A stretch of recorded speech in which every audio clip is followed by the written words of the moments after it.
Non mais c'est quoi ce bordel? Et salut tout le monde, c'est Zogma, j'espère que vous allez bien. Et non, on ne va pas parler de Voidfall, on va parler de tout ce bordel qu'il y a dans Voidfall.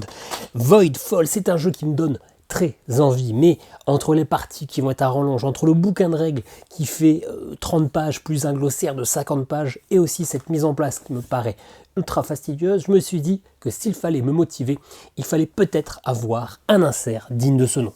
Du coup, on va voir ce que ça donne, on va voir ce que donne cette gamme de chez Folded Space. Il faut savoir que les inserts, je sais que ça existe depuis perpète, je ne suis pas couillon, mais ça coûte un certain prix. 20, 30, 40 euros, je crois que celui-là il est à 37 euros, donc ça coûte quand même un petit billet sur un jeu qui est aussi assez cher. Et surtout, moi je suis vraiment une bite en art manuel, c'est pas pour rien que je ne suis pas dentiste, et pourtant vous savez combien, ou pas d'ailleurs, combien j'aime l'argent, mais je suis très mauvais en art plastique, etc. Et je me suis dit, ça va être une calamité. Mais bon, je me suis lancé et, sait-on jamais, j'ai contacté Folded Space qui m'a envoyé cet insert, sans aucune contrepartie, bien évidemment. Et donc, on va faire ça ensemble, on va voir ce que ça donne et on se retrouve pour mon avis sur cette gamme d'inserts, est-ce que ça vaut le coup ou pas. Allez, pour ce petit insert, c'est bien précisé que c'est pour la version retail, parce que vous savez qu'il y a aussi une version deluxe avec déjà des inserts, ça n'aurait aucun intérêt.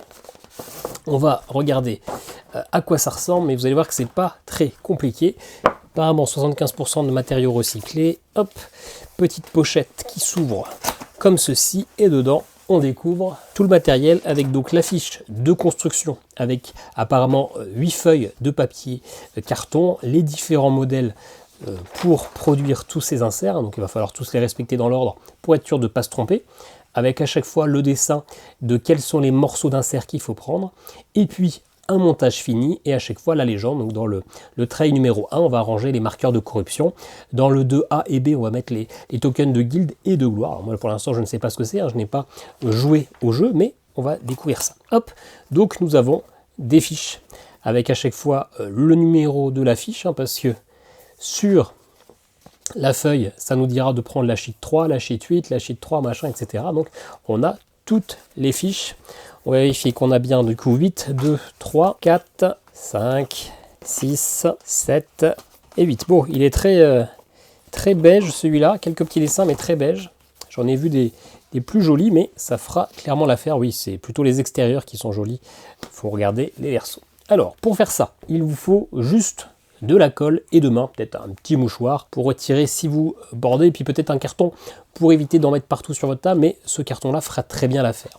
On va regarder, on va faire les premiers ensemble, et puis après, je sais pas, peut-être que je laisserai le truc aller en fond, en vitesse accélérée, ou alors je couperai tout simplement. Si on va faire le tray 1, ça dit qu'il faut prendre la 3e feuille, les 2 morceaux là, et la 8e feuille. Donc la numéro c'est celle-là, la 3, donc les morceaux qui sont, hop, à l'extérieur, hop, tac. Et sur la 8e, j'ai déjà dépunché sans faire exprès, sur la 8e, la partie qui va être ici. Voilà. Donc c'est un simple tray à token. Donc forcément quand on le prépare, on prépare toujours pour vérifier, hop, qu'on met dans le bon sens. Hop. Donc comme ceci. On va devoir mettre de la colle en suivant une ligne comme ça qui va aller sur la zone avec les points de contact. Donc on va en mettre aussi ici, ici et ici. Et après, on pliera. Hop, on maintiendra quelques secondes et on laissera sécher. Et on aura notre tray pour mettre, on a dit quoi, que c'était les trucs de corruption, ça, qui sera prêt, qui sera utilisable et qui sera du coup plutôt coloré avec un intérieur plutôt sobre. Donc toujours le faire avant de le coller, pour être sûr que vous n'êtes pas trompé. Ça serait un peu couillon. Et voilà, on va prendre le truc de colle. Hop. Alors le mien, je suis pas ultra fan de mon truc de colle. Je l'ai acheté sur Amazon, parce que ça, c'est pas fourni, faut l'acheter. Il y a l'espèce de petite spatule là qui m'embête plus qu'autre chose. Elle a tendance à se coller, mais bon, ça fera l'affaire. Hop. Donc, vous faites un tout petit trait. Tac, voilà, je vérifie. Tout petit trait. Vous avez peut-être trouvé que ce que je fais, c'est dégueulasse. Je suis nul en colle.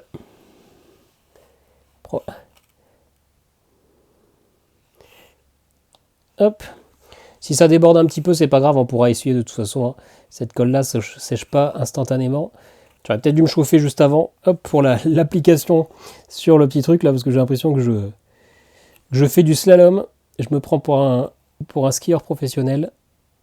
Hop. Donc bien aller aussi sur les petites parties qui sont sur les côtés. Hein. On pourrait avoir l'impression que ça n'a pas d'effet sur l'insert, mais ça va être au contact des autres. Bon là clairement je suis un petit peu trop sur l'intérieur du truc, hein, mais c'est pas grave. Ça va quand même le faire, ça va coller. Hop. Hop. Et puis de toute façon ce genre de colle là, quand ça sèche, ça devient transparent. Ça laisse quelques petites zones un peu plus brillantes que la norme, hein, mais c'est pas grave. On peut aussi, hop, essuyer vite fait ce qui déborde. Je suis pas un colleur professionnel, hein, mais c'est pas bien grave. Comme je vous l'ai dit, ça va pas laisser beaucoup de traces très visibles. Et puis surtout, hein, c'est pas un concours de beauté, c'est juste un insert pour rendre les choses plus faciles à utiliser. Voilà, donc vous maintenez et vous laissez reposer. Hop. Et donc clairement, je ne sais pas si vous voyez, mais les tasses blanches, ça va devenir blanc, ça va devenir transparent, pardon, et demain, ça ne se verra quasiment plus. Voilà, un de fait, il n'y a plus qu'à faire ça surtout, c'est bah écoutez, on va faire ensemble le deuxième trait, et après je laisserai le truc un petit peu se faire tout seul, on verra si je fais l'accélérer ou pas. Donc pour le deuxième, on va en faire deux d'ailleurs, deux qui seront identiques, on reprend la troisième feuille, et on va prendre tout ça. Hop. Donc là, on commence par des traits qui sont tout simples à faire, on se chauffe tranquillement, mais il y en aura avec des trucs intermédiaires à remettre dedans, il faudra bien penser, bah là ça va être celui-là d'ailleurs. On va le faire tout de suite, hop, voilà, tac, on a ça avec, et ça il faudra le faire deux fois. Donc on a bien compris que ça allait se plier comme ceci.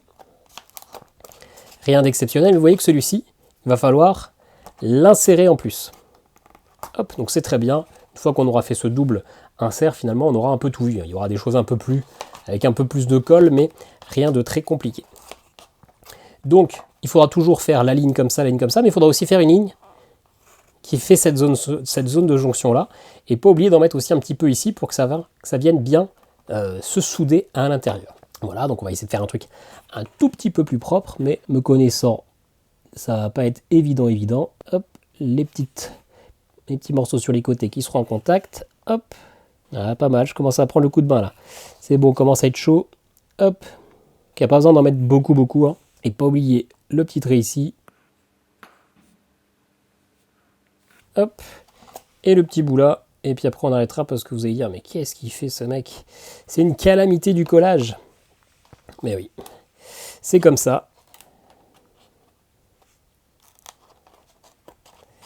Donc, hop. Et puis ça qui va venir s'insérer. Et du coup, la colle qu'on a mis sur la ligne, ça va être la base pour se coller. Hop, pareil, on maintient un petit peu. Et on va essuyer le surplus, l'excédent de colle, histoire que ça fasse un truc un tout petit peu plus propre. Et ben il était déjà pas mal celui-là. Voilà, donc celui-là on peut aussi le laisser sécher pendant une paire d'heures. De toute façon j'irai travailler et je finirai de mettre les choses à l'intérieur ce soir. Bon, je pense que vous n'avez pas besoin d'en voir beaucoup plus sur la manière dont on colle les trucs. C'est assez clair, je vous montrerai plutôt le moment où je mets tous les petits jetons dedans.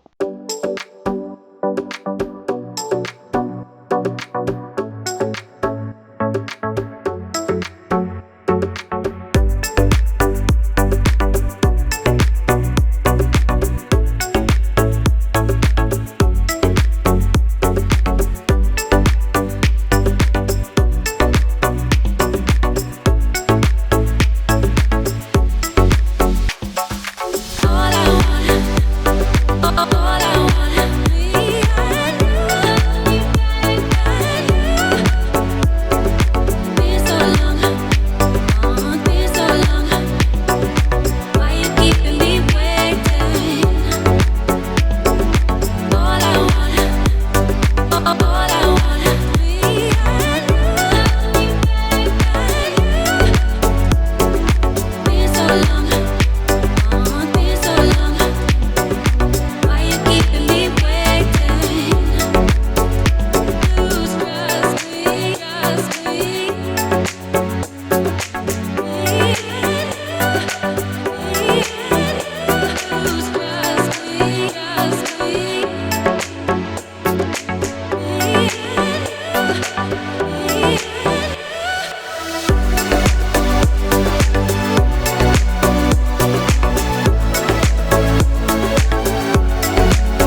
Et voilà, le montage est terminé. Oui, vous ne rêvez pas, le jeu s'est transformé, c'est de la magie. Et oui, parce que j'avais également demandé un autre insert pour Gaia Project. Et en fait, je n'ai pas encore fait le montage de Voidfall. Je le ferai en vidéo ce soir, tranquillement. Là, j'avais le temps de faire mon avis et je me suis entraîné sur Gaia Project. J'ai fait d'abord ce premier insert pour voir ce que ça donnait, pour pas vous faire un truc tout cata en vidéo.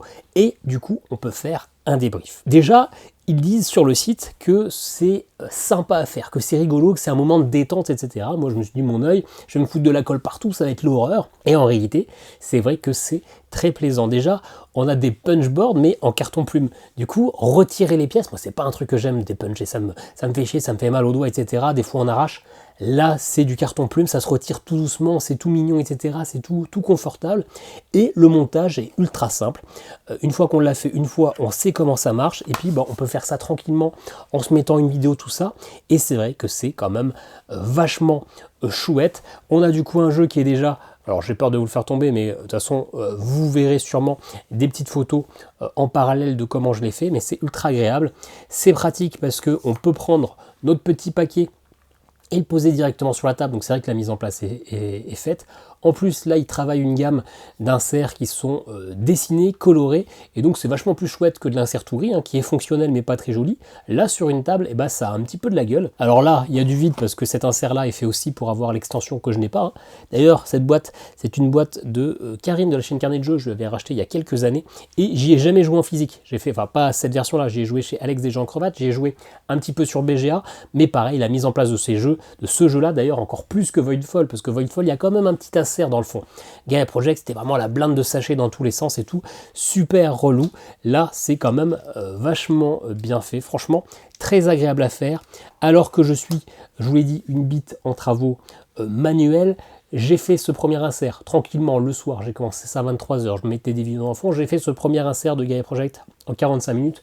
Je pense que celui de Voidfall, même s'il y a un peu plus de choses, je devrais le faire de manière un peu plus courte. Donc c'est pas long, c'est pas dur, tout le monde peut y arriver. Si moi j'ai réussi, tout le monde peut y arriver. Franchement, je n'ai encore aucune idée de à quel point c'est solide sur le long terme, mais je vois pas pourquoi ça ne le serait pas spécialement, à part si on est des brutes avec le matériel.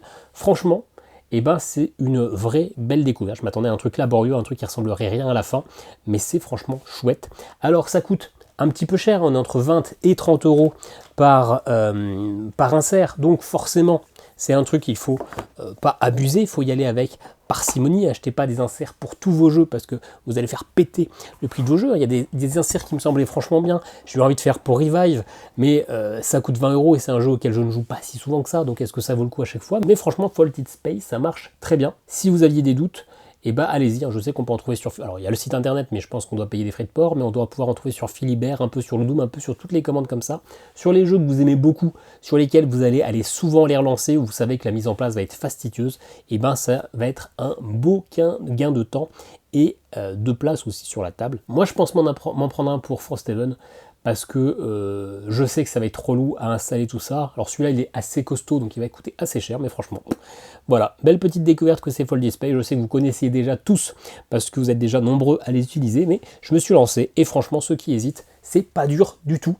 Même un bras cassé va y arriver. Voilà pour cette petite review assez rapide sur Folded Space, sur comment ça fonctionne, comment ça se produit, etc. N'hésitez pas à commenter, partager. Et moi, je vous dis à très bientôt pour une nouvelle vidéo. Ciao, ciao.